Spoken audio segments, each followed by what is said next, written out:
What's up, guys? This is Rodney. Hey, this Shelby. What's going on, guys? Listen, this is the Reveal Podcast, Season 2, Episode 1, guys. Listen, we're going to be talking about how to make a marriage successful. Listen, let me say it again. We're going to teach you guys today how to make a marriage successful. Listen, as you guys know, our testimony, as you heard probably in Season 1, but we're going to give you guys a little bit more insight into what exactly we experience. Now, some of it may be crazy. A little crazy, but listen, this is truth. We are truth-filled people. Yep. Nobody's marriage has been perfect. Some people have done some things out of the order of God, but listen, we're going to make sure you guys know, give you guys some substance on that. So listen, we also got some sponsors today as well. So as you guys see this nice setup we have, this is done on behalf of God's Will Photography LLC. Yes, God's Will. Listen, man, you guys go out and promote this guy. Listen, if you want to reach out to him, his email is godswillphotographyllc@gmail.com. Phone number 404-429-0955. Again, God's Will Photography. You can reach him at either his email, which is godswillphotographyllc@gmail.com. Okay. His phone number is 404-429-0955. Guys, listen. And if you guys want some of this merch here, which is the face swag shirt and the God's Plan, Jeremiah 29:11, keep it godly. You know how we do it. Listen, you can reach us at godsplanministries.com. Again, that's www.godsplanministries.com. And you guys can go there to look at our entire ministry as well as our merch that we have. So listen, guys, don't miss out on this opportunity. And if you guys like this merch here with our Reveal Podcast cups, email us at godsplanmen@gmail.com. Again, that's godsplanmen@gmail.com. You can have your mug too. Sure to get you guys a mug. Get you guys these nice things that keep your drink cold all day. Hot all day too. Listen now. I love putting my tea in. So listen, let's get this thing started. I on the tea. Oh Lord, child, listen here now. Don't start on the tea be hot. So listen, guys, we're gonna start off by giving you guys some keys on how to make a marriage successful. So I'm gonna let my wife kick this off. So listen, babe, listen. I know you can't be ratchet today. I am not. Okay. How rude of you. Don't be ratchet. Okay. I'll keep it holy. But listen, y'all. Hey, I'm a holy roller. I'm married because she's a little ratchet. Try Jesus, don't try me. I married her because she's a little ratchet, y'all. Gotta have a little fun in your marriage. Can't be bored. But listen, babe, tell us about the experience in your marriage. What transitioned you from what you thought marriage was until when you finally got into a real marriage? Okay, so let me see. Let me dig deep. What prepared me for marriage? Honestly, you can never be prepared for a marriage. Just like you can never prepare for kids. You can never prepare for natural disasters like a pandemic. You know, but you know, of course, with God's guidance, we got here where we are today. But I think what set me up for that, I'm gonna just start where we had started dating. Mm-hmm. You know, I was dating around a lot, and it seems like the guys that I kept putting myself with just didn't. They really didn't have a plan, or I feel like I was trying to make them into something that I wanted them to be. I was trying to make this guy into the husband that I wanted.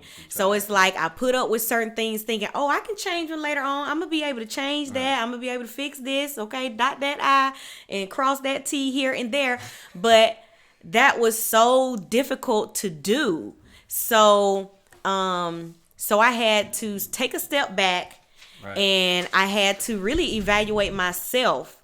You know, had to go back and just think, okay, God, what am I doing wrong? And that's a smart thing to do about it. Of course, you know, I know a lot of people out here like, YOLO, you only live once, you know.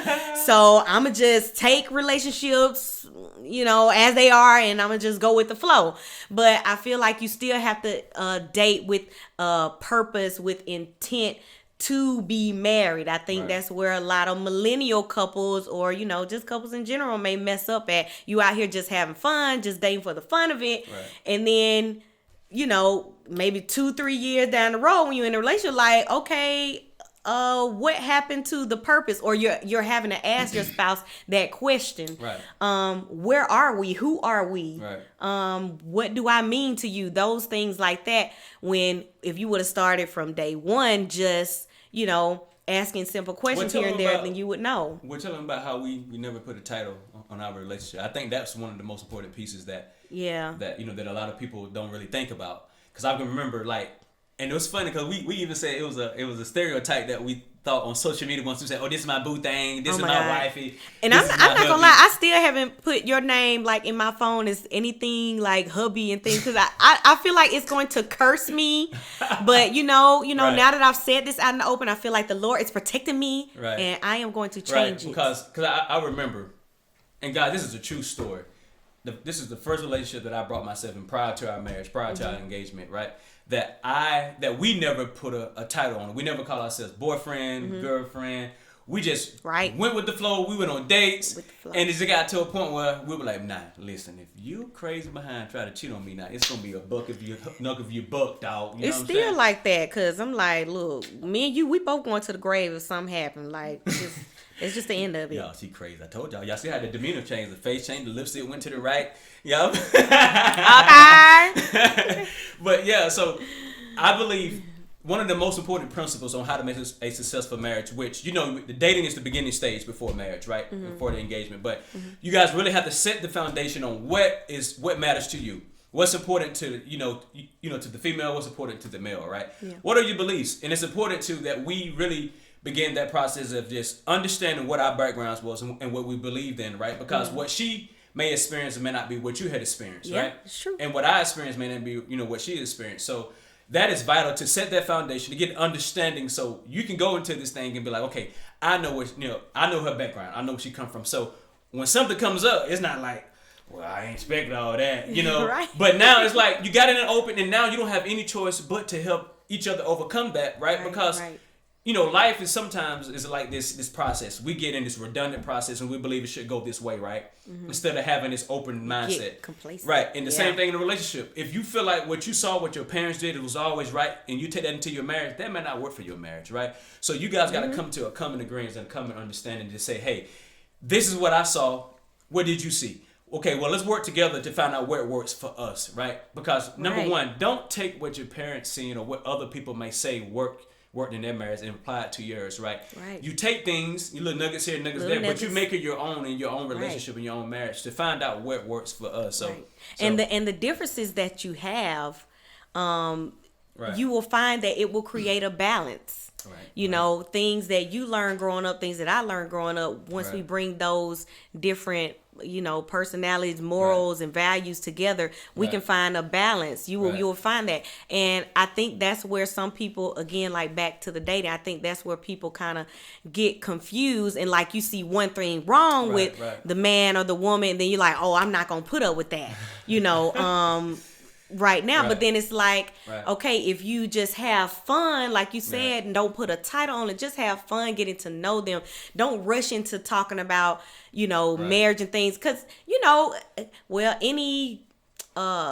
any right mind person would already kind of be having those conversations, but not in depth. I think women, we do tend to scare men away when we start talking about the kids, and I got to do this by 35. I got to do this by 30, and we start scaring them like, dang, she ready for a baby. She ready for a house. She ready for a car and a dog, like right now. And we just need to pump the brakes a little bit, women. Just pump the brakes. And I don't know, it could be some men that's like that too. But the point of it all is just to enjoy, have fun, and you will learn things as you go and know whether, that balance is going to be there. Where, little pet peeves and stuff, it may irritate you now, but then as you go along having fun, you're going to learn how to balance that out. You're going to learn, that's not, that shouldn't be the number one end all be all. It's like the little petty things or the pet peeves and stuff like that. So I think that's I would say as a man as well, guys, I'm just gonna be transparent. Listen, if you ever make a promise in the beginning stage of your marriage, right? Don't make the promise as if it's gonna happen tomorrow or the next day or the next month, because y'all, I got chewed out. well, you said you were gonna do this, and it didn't happen, right? Yes, and it kept going and on. But from a man's perspective, we know how we talk. We talk about things in the future, but we don't really set the expectation that this is not right now, right? That's right. So go into your marriage. Be honest. Be truthful. Set proper expectations. And two, what we learned too is that something we want to set an expectation instead of making the person feel like it's going to happen tomorrow or the next day. Write it down. Put a timeline on the things that you want to accomplish in your relationship, in your marriage, right? That is important because I can remember when we first got in, right? We had fun. You know, we didn't have any type of financial goals in the beginning or nothing. We just got in it and we winged it. And then the baby started coming. And then winging, hey. And never set yourself up for success, right? It's kind of like, hey, you know what? Why don't we sit down, come to a common agreement, common goal, so we can set these expectations, right? And that's a very important principle. So, hey, listen, guys, we're gonna take a break. We're gonna get some more sponsors out in a second. So listen, continue to tune in with us, and we'll be right back with you guys in a second. Hey. Welcome back, guys. Listen, guys, we just want to reset some expectations that we had set before the first part of this. But listen, the first thing we talked about was expectation. Listen, guys, it's important not to set expectations that you cannot meet. It's okay to feel like you just want to say, hey, I'm big and bold and I can do whatever in the world. But in reality is everything in life happens in stages. So don't set expectations that you can't. And if you do set them, y'all come together and do them as a plan, as a goal, like a 1, 2, 3 year, 5 year plan, right? The next thing is always have fun. Have fun. Yes. That's very important. And actually building a successful marriage, man. Have fun. Enjoy each other. That's what got you together, and continue doing that. And then the third point was do not put titles. Let things flow, right? For example, God is a spiritual God, right? God wants us to operate in a certain way. And if we operate outside of the will of God, outside of the nature of God, what happens? Calamity comes, right? Same thing with a relationship. Don't put titles. Let it flow. Let the nature of the harmony and the love that you guys built flow naturally, man. That's very important. And I promise you, if you allow that to happen, then you guys will start finding things in each other that you didn't see before. Because we start setting expectations too soon, giving them a title like, hey, this is my wife, hey, this is my boo thing. Then you already think you already married to somebody. You ain't married, you're just friends. Right. Only been together a month. Get to know each other. Just let it flow. Go on dinner dates. Go travel, have fun, go out to eat. You know, if you need to if you ain't got no money, go to 2 for $20 at Applebee's. They still got it. That was my first date, 2 for $20. It sure was. That's all I had. And guess what? I had some fire strawberry lemonade too. So look, and some of them wings was busting back then. Ain't no French fries. Yeah, back then. But now they ain't busting. Now I think we just getting old. We just got a little higher class of taste. But listen, go ahead, babe. Start us off with the next topic. Okay, so like the next topic we have is bringing old habits into the marriage or into the relationship.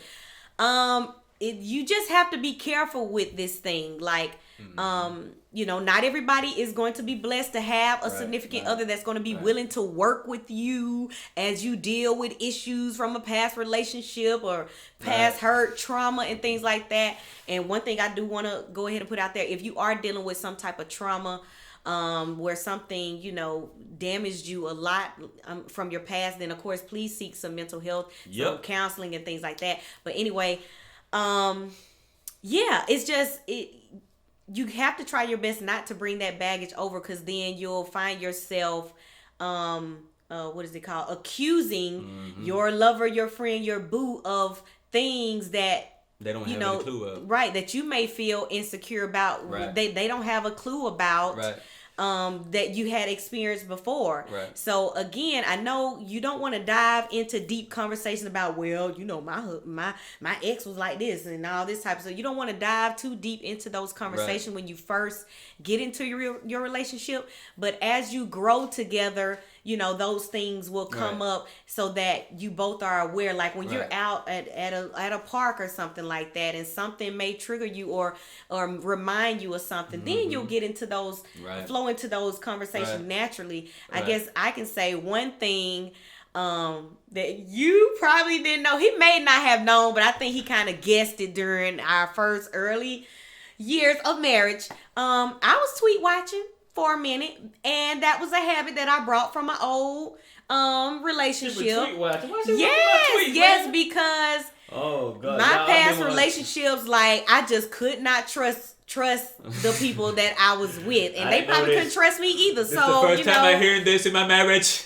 I'm just saying. So I used to like be checking up on the first bad thing that happened. I'm automatically on Twitter. I'm on Instagram. I'm on Facebook and just checking out. Oh, so you posted 5 minutes ago, but I text you and you couldn't hit me up. Like I was that person, and then I was even driving by. I was doing the pop up. My house? Not you, babe. I'm talking about in the past. We're talking about her. Look, I changed. I was a renewed young woman when I met my husband. Okay, and that's all with God's help. But anyway, I felt like those things I had kind of brought over into the marriage at the beginning, because there were certain times I did feel very insecure because y'all, I had stayed home with my child. I was homeschooling. You know that we was homeschooling, and Rodney was the only one working. I wasn't making any money, and it was like, it just looked like he was living his best life out here. Like, he would go to work every day, and then he'll come home and say, hey babe, can I go hang out with my friends or whatever? And I was trying to be a good wife. I was like, well, yeah, let him have his man time. But then inside I was like, I ain't getting no time around here.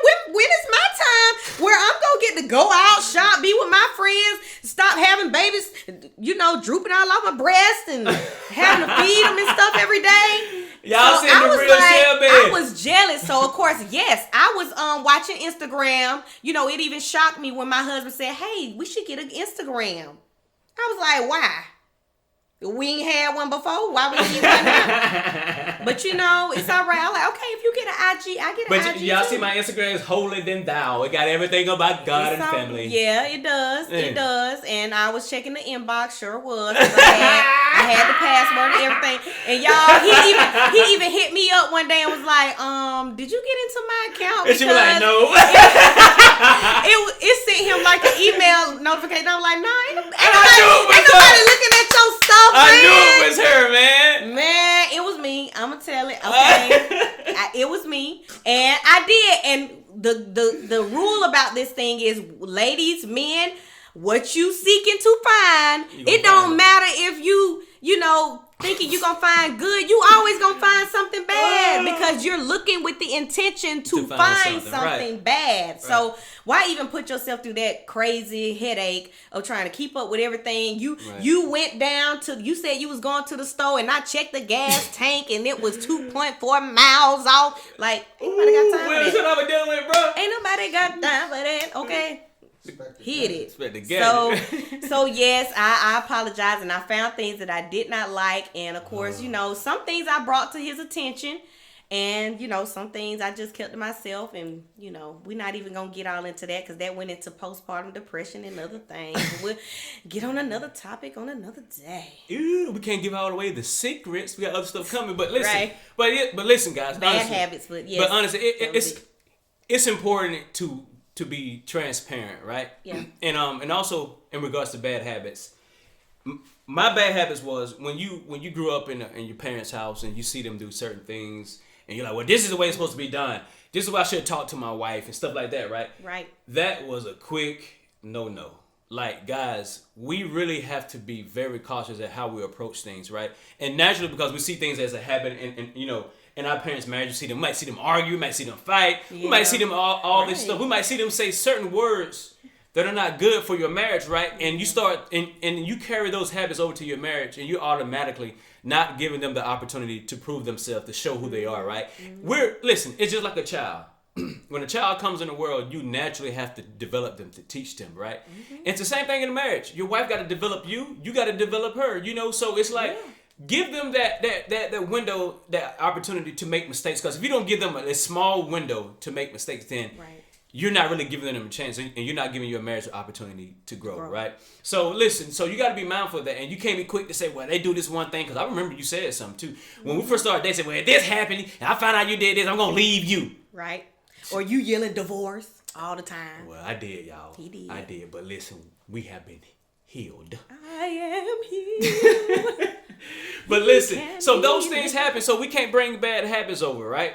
You can't bring bad habits over. And also, me as a man, and man, listen, I'm going to the next topic, right? Listen, guys, we should not ever go into the marriage, right, thinking that as long as we provide for the family, that's all we should do. Pay the bills, right? Provide for the family, your wife, for groceries and all that stuff. Money does not bring happiness, and we find that out really in the first 3 years in our marriage quickly. Yes. Right, and that's sent our marriage down a road that we did not want to go.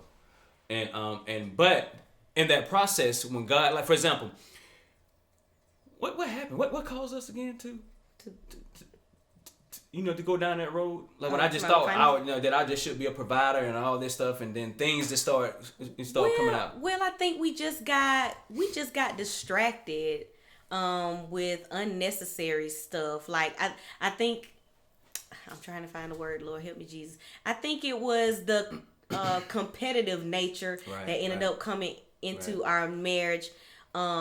Okay, so like before we had a child, it seemed like everything was fine. We good, even while I was pregnant. Ooh, we happy, we having a baby. But then once the baby settled in, I think we both pushed into this mode where we had to be a provider, each of us, and more so you, because now I have a son, and then you always had your stepdad, and you still have a relationship with your biological father, but they just weren't always that present. They're present, right? In your life. Right. So I felt like that was your motivation, having a son. Now I gotta provide for my son and things like that. And I respected that. Right. That you had to go out and you had to work. You had to be the man and do what you had to do for our family. Right. But then I think the competitive nature came in, where it's like,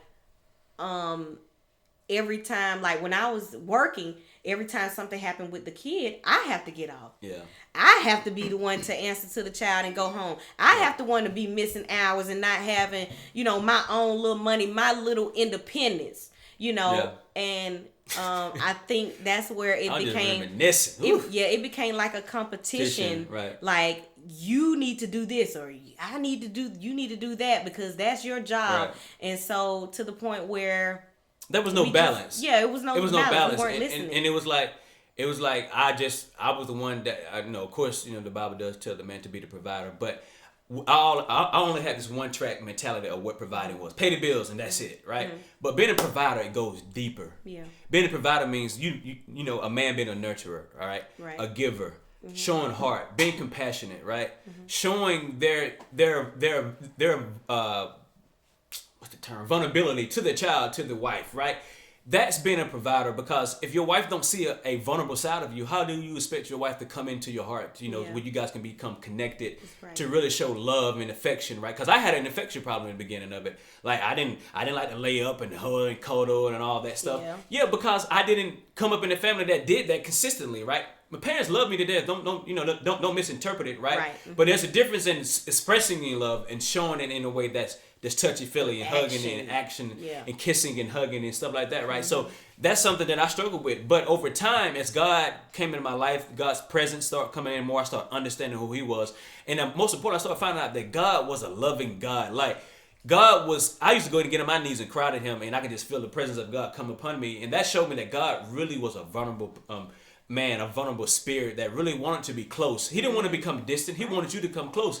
And the only way that as a husband you can get close to God is when you've been vulnerable. Right? You got to be vulnerable. You got to go to God and cry. You got to get on your knees. You got to weep. You got to just express all that stuff. So don't think that a man is just supposed to have their chest high and just sit there and hold all those things against, because as you know, man, we internalize things, and before we know it, we have depression that seeps in, right? Mm-hmm. Then we become so closed off that we don't want to communicate to your, to your loved one, to your kids, right? And your kids have nothing to do with what's going on. They have been their natural self, right? Most innocent. Yeah, they're innocent. Everything. So you have to really just adapt to that and change and just forget about yourself and just say, hey, Lord, I give myself away to you. Just die to yourself. That's the term. Die to yourself and let God come in and be selflessness in that. And I found out through each child that came into my life, right? Every child from RJ to Gabriel to Caleb, that each one brought something different out of me. And now I'm just like a sore thumb. Like Caleb look at me, I just melt like, son, you go in the room. I love you, man. Give me a hug, give me a kiss, right? And I'm very affectionate with that, and I'm grateful that they did. And my wife taught a side of me that she experienced in her family that I didn't have, right? So that brought another dynamic to it. And I was gonna say, and by me learning throughout the years that being submissiveness doesn't mean that I lose all my self-worth or my respect. Or even her voice. She has a voice. Yeah, she has a voice. Yeah. But it actually blessed me.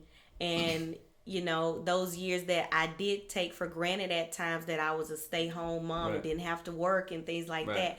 I now long for that now. But I am still at peace with having to multitask and do things because I have learned how to be submissive in nature and look at the beauty and the blessing in just you know, being there for my husband, like you know, physically, mentally, emotionally, and just know that, you know, I can still be like, and you even showing me more affection and things, so that makes me feel awesome, you know, to be a wife. And I feel oh Lord, I can't find the words tonight, but it just makes me feel complete. It makes me feel whole, that I am in the right position, you know, in my life as a wife, where I am right now. I'm happy. I'm not taking it for granted or anything. I'm not in competition, you know, with you, because I understand that everything is part of God's plan. Hey, I see how I put it in there. Oh Lord, face sweat. I thought I had a God plan.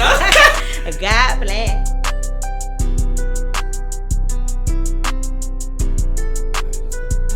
What's up, guys? Listen, hope you guys are finding us going well. But listen, guys, we want to talk about patience now. The importance of patience. And this is going to be the last topic today. We got more coming for you guys on the next episodes, but we're going to finalize this thing with patience. Patience, and more patience. The world today don't have enough of patience. A lot of millennials don't have patience. And they what? Impatient. In their marriages. So listen, guys. Patience in a marriage is so vital. I can't explain how important patience is, because we naturally want people to become accustomed to our ways, to our thoughts, to our habits. We want to be in sync mode, like whatever I speak, this person has to say the next word, you know. But patience is vital, because you really have to nurture somebody into who they are. Actually, you're not even changing that person. I've learned immediately within the first 3 or 4 years of my marriage that you can't change anybody, but you have to allow people to take their time. You got to allow God to come into your life and give God the opportunity to mold the person to what He wants them to be. Not you, but what He wants them to be. And that's very important, right? Mm-hmm. So sometimes in your marriage, you're going to have to take a step back, because I realized too in our marriage that you can't always vocalize the things that are wrong. And some things you have to just naturally to become accustomed to, because some things are just that person, right? Nobody's not perfect, and you're going to have your marriage, you're going to be in your marriage, say the day you guys die, and that relationship is not going to be perfect, right? Mm-hmm. So you have to pick your arguments, pick your battles, man, and know that in time, these things will change, right? So it's important to have patience. Just tell us a time when you had to be patient with me, or... Patience. Well, I know I just told a story not too long ago about my ring, my upgrade Lord that my boo gave me. And it's a beautiful story, a beautiful thing, and it showed me how well I have managed my patience in our marriage with things, because like you said before, the expectations. I was the one in the marriage where I was like, if you say it's gonna happen on Wednesday, it better happen on Wednesday. Okay, so but things did not happen, and that happened a lot with me and Rodney, where he would say, okay, well, we're going out with the kids this day, and these were during the times where I wasn't working and I was really needing that alone time with you, or I wanted to have more quality time and things like that. And it's like you would say we're going to do this on this day, and then it wouldn't happen. Or even like down to like bills. You said you was going to give me this money or this bill to pay on this day, and then you didn't. And so it was just making me get in a rut a lot that these things were not happening. And then...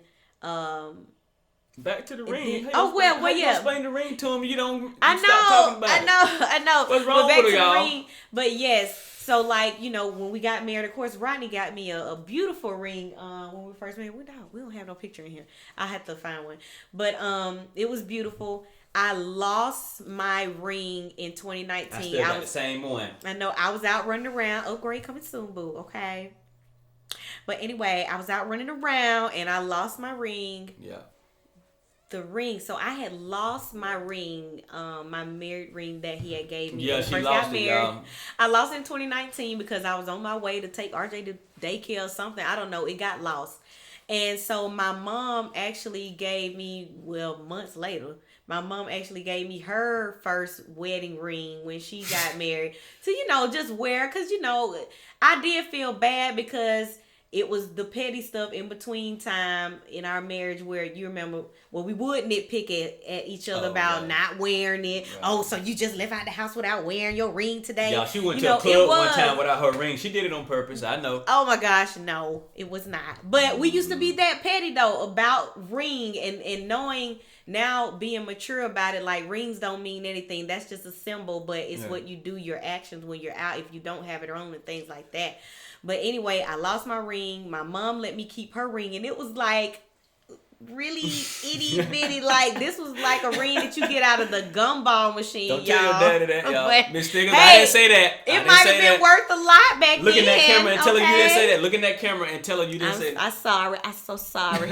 But anyway, so yes, and I feel like okay from the beginning of our marriage where the communication and the balance was off to us going through the bankruptcy part where we lost everything, y'all.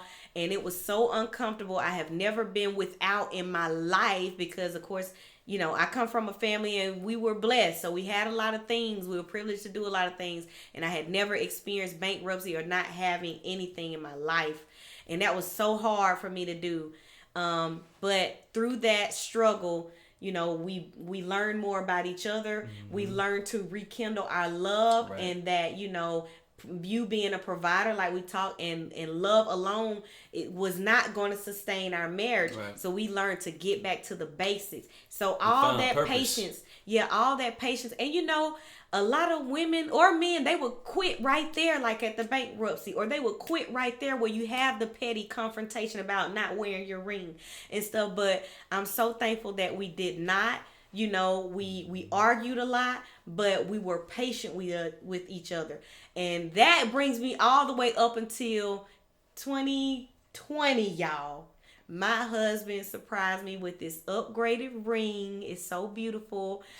And with the house. Hey! So I'm just telling y'all, I am a witness that being patient with your spouse, just, letting them know that you are there with them regardless. You may have a heated discussion, but at the end of that heated discussion, please, try to come back and, agree to disagree if you cannot find a common denominator. Right. But, get back to the love. And, you may have to go back and remind yourself, this is why I love. This is why I love you. Who sang that again? Ooh, what's his name? Major. This is why I love. Okay, let me not get on it. Word of faith. I feel like he's so crazy. Word of faith. Yes, he sung at Word of Faith. Okay, but anyway, yes, this is a testimony of our patience in each other, patience for each other, and growing together. I love it. So patience is going to come over time, but it's just something that both persons in the relationship have to be willing to do. And yeah, guys, so listen, patience is vital.